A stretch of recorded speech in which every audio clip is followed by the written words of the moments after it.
আসসালামু আলাইকুম রহমতুল্লাহি ওয়া বারাকাতু। প্রিয় দর্শক, আমি আপনাদের সম্মুখে নিয়ে এসেছি তিনটি ইসলামিক কুইজ। এই ইসলামিক কুইজগুলো আমি সর্বপ্রথম তাদের থেকে জানবো তারা কুইজ কি অংশগ্রহণ করতে চায়। আপনার কি কুইজে অংশগ্রহণ করতে চান? জি ইনশাল্লাহ। আপনি জি ইনশাল্লাহ। শুরু করা যাক। ইসলামিক কুইজ হচ্ছে, কোরআন শরীফের মধ্যে মোট কতটি সূরা রয়েছে? কে পারবে ওই উত্তরটা দিতে? আপনি বলেন। 114টি সূরা রয়েছে। মাশাআল্লাহ, উত্তরটি সঠিক হয়েছে। দ্বিতীয় প্রশ্ন মধ্যে আমরা চলে যাবে এখন। কোরআন শরীফের মধ্যে মোট কতটি আয়াত রয়েছে? পারবেন আপনার উত্তর দিতে? জি বলেন তো। 6666টি।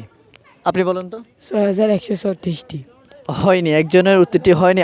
আমাদের মধ্যে যে প্রচলিত হয়ে গেছে 6666, এটি কিন্তু প্রচলিত ভুল, এটা এরকম না। উত্তরটি হবে এমন 6236টি আয়াত, এভাবে হবে 6236টি আয়াত, এটা হচ্ছে সঠিক। তৃতীয় প্রশ্নের মধ্যে চলে যাব। তৃতীয় প্রশ্ন হচ্ছে, কোরআন শরীফের মধ্যে সবচেয়ে বড় সূরা কোনটি? সূরাতুল আল বাকারা। মাশাআল্লাহ, উত্তরটি সঠিক হয়েছে।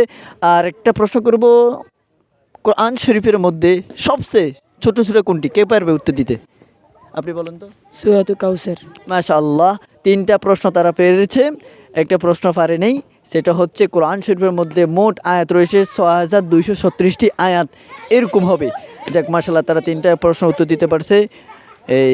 আপনারা ভিডিওটি দেখবেন, দেখে লাইক করবেন, কমেন্ট করবেন, শেয়ার করে মানুষদেরকে ইসলামিক কুইজগুলো জানিয়ে দেবেন। অনেকে ইসলামিক সম্বন্ধে আমরা জানি না, আমরা তাদেরকে জানিয়ে দিব এই প্রশ্নগুলো। আসসালামু আলাইকুম রহমতুল্লাহি ওয়া বারাকাতুহু।